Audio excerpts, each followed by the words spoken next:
તો તન ઘણો કર્યો એનાથી ઘણો તે દગો કર્યો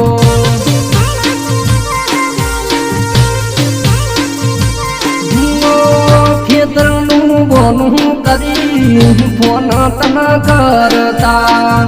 ભાઈબંધનું બોનું ગાડી મળવા તન આવતા મેં ફોનમાં વાતો